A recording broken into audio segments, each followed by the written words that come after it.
श्रीमद्भागवतान् मुक्ति सप्ताहं वाचनं कुरु इति सूर्यवचः सर्वै धर्मरूपं तु विश्रुतम्। भगवान सूर्य के चरणों में निवेदन किया। भगवान सूर्य ने कहा, अपने भाई की मुक्ति चाहते हो तो फटाफट भागवत कथा घर में करवा लो। बोलो राधे राधे। प्रेत आत्मा की मुक्ति चाहते हो, घर में प्रेत की बाधा है, कोई काम बन नहीं पाता, बनते बनते बिगड़ जा रहा है, घर में भागवत कथा करवा लो। अपने घर में गोकर्ण जी ने कहा जैसी आज्ञा। तो गोकर्ण जी महाराज खुद व्यासपीठ पर बैठे,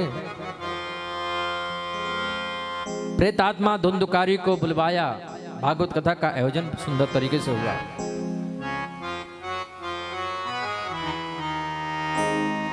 श्रोता लोग आकर के बैठे, कथा प्रारंभ हो गई और जैसे ही प्रेतात्मा वो बैठा, धुंधुकारी हवा उसको उड़ा ले जाती। सप्त ग्रंथि का बांस वहां पर गाड़ा गया, उसी पर प्रेत आत्मा धुंधुकारी बैठा। उसी पर बैठ करके कथा श्रवण कर रहा था। एक दिन की कथा से एक एक ग्रंथियां फटती चली गईं। 7 दिन की कथा से सप्त ग्रंथियां फटी, प्रेत आत्मा धुंधुकारी को मुक्ति मिल गई। बोल बांके बिहारी लाल की जय हो। विमान में बैठ करके धुंधुकारी बैकुंठ में जाने लगा। भैया आपने बड़ी कृपा करी, हमको भागवत कथा सुना दिया। अगर आप ना आते, कथा ना सुनाते तो न जाने मेरी कितने दिनों तक दुर्गति होती। बड़ी आपकी कृपा है। जितने श्रोता लोग बैठे थे बोले, कथा तो हम लोगों ने भी सुना, हम लोग के लिए विमान नहीं आया। कथा सुनने से विमान आता है, ये बात सही है, तो हम लोगों के लिए विमान क्यों नहीं आया? इसका मतलब ये सब झूठा है? बोले नहीं, कथा सुनने से विमान आता है। जितने भाव से, जितने प्रेम से कथा धुंधुकारी ने सुनी, उतने भाव से किसी ने कथा नहीं सुनी। अगर भाव से, प्रेम से कथा हम सुनेंगे तो अवश्य विमान आएगा। विमान का मतलब क्या है? विगता मानः विमान। विमान का मतलब है हमारे भीतर का अभिमान निकल जाए, मान निकल जाए, अभिमान निकल जाए, यही विमान है। वो चाहे एक कथा सुन करके निकले, चाहे 50 कथा सुन करके निकले। कथा सुनने के बाद भी यदि अभिमान बना रहे तो समझना विमान आया ही नहीं। श्रोता कौन है और सुनने के नियम क्या हैं? जो हमने कथा सुनी है उस कथा को चिंतन करें, मनन करें और फिर अपने आचरण में उतारने का प्रयास करें। गोकर्ण जी महाराज ने आत्मदेव जी को जो उपदेश किया है, उस उपदेश से हमारा कितना संबंध है। श्रवण, मनन, निधिध्यासन, ये श्रवण की 3 पद्धतियां हैं। एक सुनार ने, स्वर्णकार ने बड़ी सुंदर मूर्ति बनाई, सत्संगी था वो। नुमाइश मैदान में, प्रदर्शनी में मूर्ति सजाई, लोग देख रहे हैं। मूर्ति के नीचे लिखा है वशिष्ठ देव। 2 मूर्तियां, दोनों एक जैसी, लेकिन दाम में थोड़ा अंतर। किसी ने पूछा, भाई मूर्ति का क्या दाम है? बोले एक मूर्ति है 500 रुपए की और एक मूर्ति है 1 लाख की। लोगों ने कहा वो जो 1 लाख वाली मूर्ति है वो सोने की है क्या? बोले नहीं, दोनों मूर्ति पीतल की हैं, दोनों का वजन एक जैसा है, देखने में भी बिल्कुल एक जैसी हैं, लेकिन एक का दाम 500 रुपए, एक का दाम 1 लाख रुपए। लोग उठा करके देखें, इधर उधर घुमाएं, किसी को पता न लगे आखिर इसमें 500 की कौन है और 1 लाख की कौन है। एक संत जा रहे थे, महात्मा जी बोले मैं देख सकता हूं? बोले हाँ जी आप देख सकते हैं। महात्मा जी सुतली लेकर के, सुतली को बट करके और एक मूर्ति के कान में डाला, जैसे इधर से डाला वो सुतली इधर से निकल गई। बोले ये मूर्ति 500 रुपए की है? बोले हाँ जी। दूसरे मूर्ति के कान में डाला, वो सुतली पेट में चली आई घूम करके। बोला ये मूर्ति 1 लाख रुपए की है। जो कथा इधर से सुन करके इधर से निकाल दे वो 500 रुपए की मूर्ति है, और जो कथा को सुन करके अपने जीवन में उतार ले वही 1 लाख की मूर्ति है। बोलो राधे राधे, बोल बांके बिहारी लाल की जय हो।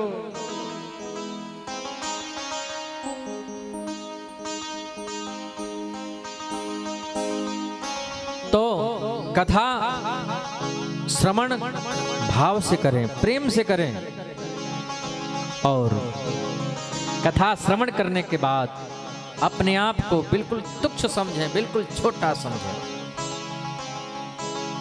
अपने आप को तिनके से भी छोटा समझना। हनुमान जी का नाम हनुमान क्यों? जिन्होंने अपने मान का हनन कर लिया वो हनुमान। तृणादपि सुनीचेन तरोरपि सहिष्णुना अमानिना मानदेन कीर्तनो यः सदा हरि। भगवान चैतन्य देव कहते हैं तृणादपि सुनीचेन, कथा सुनने के बाद जीवन कैसा हो? बोले तिनके से भी छोटा अपने आप को माने, अपने आप को बिल्कुल छोटा समझें, सबको सम्मान दें। हाँ, कथा प्रारंभ होने से पहले आए और कथा विश्राम होने के बाद, आरती होने के बाद प्रसाद लेकर के जाएं। तो कथा का प्रसंग चल ही रहा था, वहां पर भक्ति देवी प्रकट हो गई, खड़ी हो गई, और भक्ति महारानी नारद जी से बोली नारद जी मेरे लिए यहाँ पर कोई जगह है क्या? नारद जी ने कहा यहाँ पर जितने भक्त वृंद आकर के बैठे हैं सबके हृदय में जाकर के बैठ जाओ।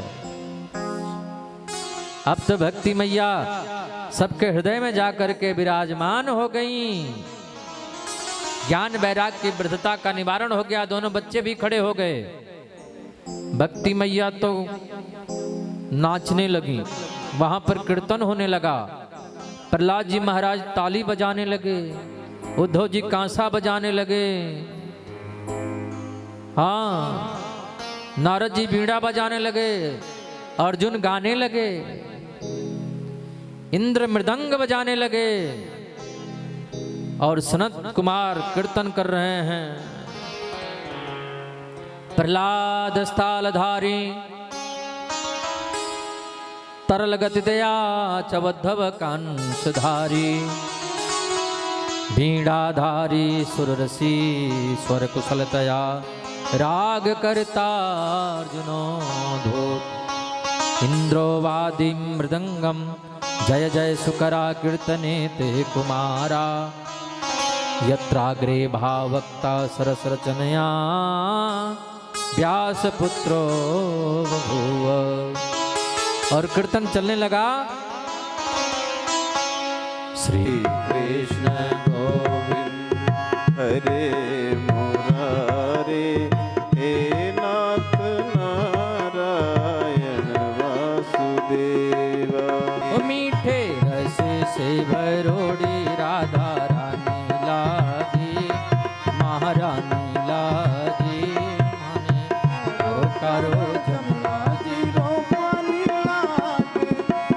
बोलवा के बिहारी लाल की जय हो। राधा रानी सरकार की जय हो।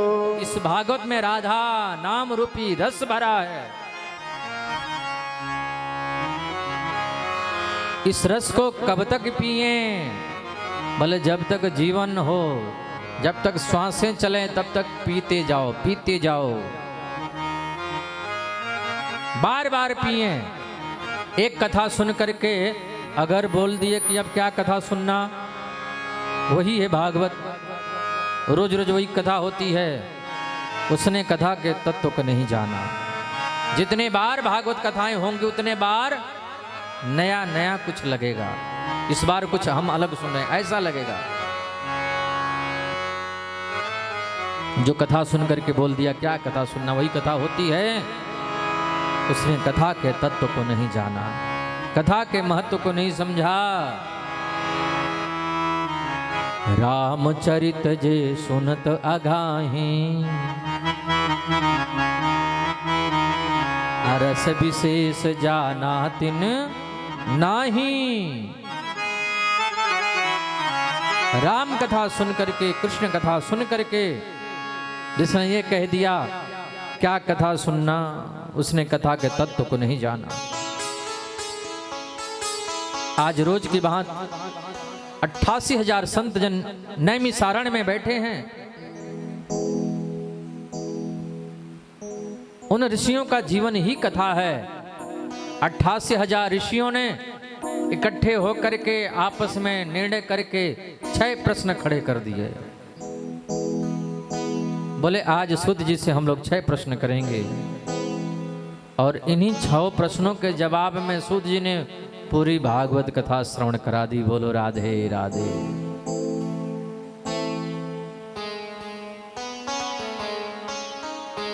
पहला प्रश्न किया, पुंसाम एकांततः श्रेयः सन्नः संसित मर्हसि।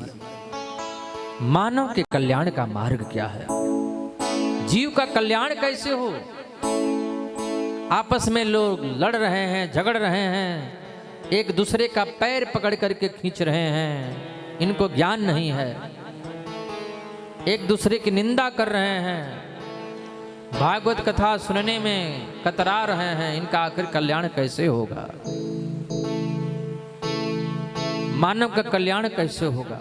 ये पहला प्रश्न है। दूसरा प्रश्न है किसकी पूजा करें, किसकी ना करें?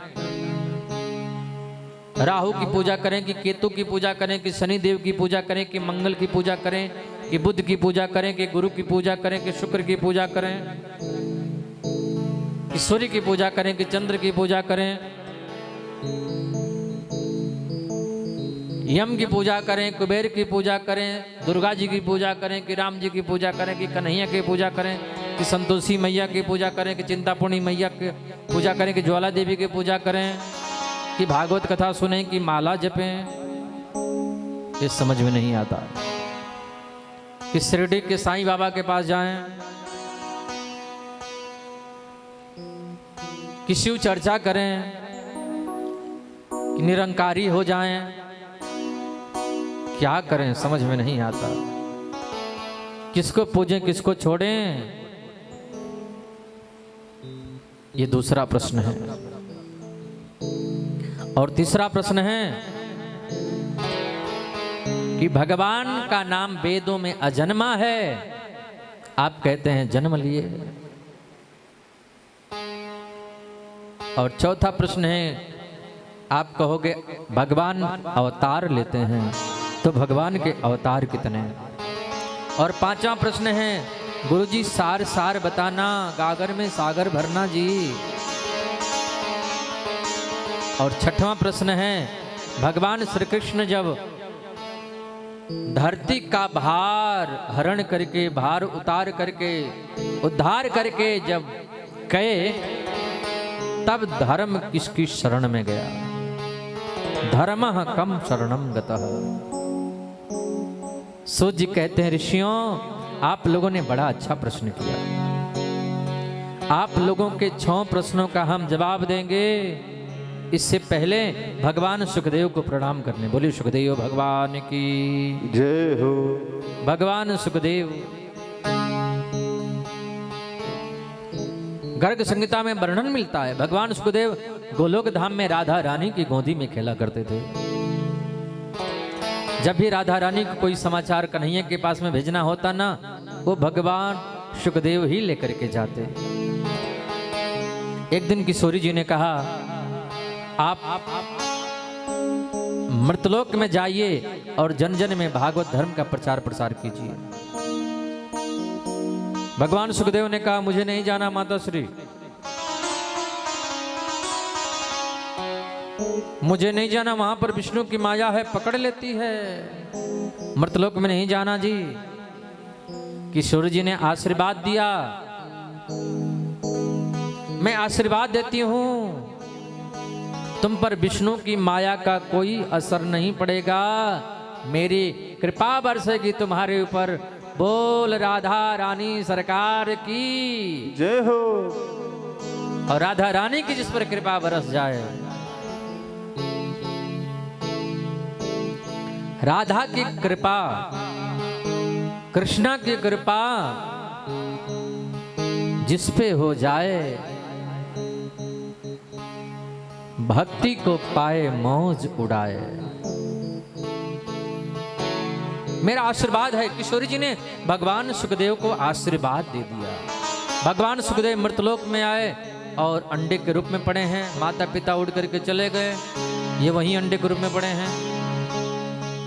ऐसा हवा का झोंका आया, ऐसा बादल फटा, माता पिता चले गए, ये अंडे के रूप में पड़े हैं। भगवान भोलेनाथ का आश्रम है, अमरनाथ जिसको बोलते हैं। बोलो राधे राधे। ढीले काहे को बोलते हो, जोर से बोलो ना, राधे राधे। आधे आधे मत बोलो, सब बोलो राधे राधे। माता पिता कहीं उड़ करके चले गए। अब नारद जी आए पार्वती मैया के पास में, मैया प्रणाम। मैया ने उनको प्रणाम किया, दोनों को प्रणाम कर रहे हैं। नारद जी गुरु जी हैं और पार्वती परम्बा जगदम्बा भवानी हैं। जयकारा शेरा वाली दा दरबार की। पार्वती जी बोले, आजकल आपका दर्शन नहीं होता, दर्शन बड़ा दुर्लभ है। नारद जी बोले, संसार में सब लोग स्वार्थी हो गए हैं। सुर नर मुनि सबकी यह रीति, अस्वार्थ लाग करें सब प्रीति।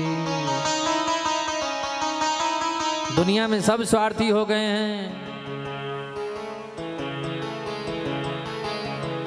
पार्वती मैया बोली, सब स्वार्थी? बोले हाँ।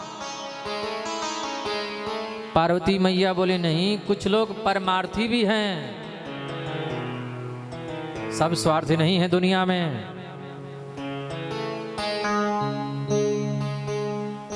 कुछ लोग परमार्थी भी हैं। हाँ, जैसे कि हमारे विनोद जी कितने परमार्थी हैं।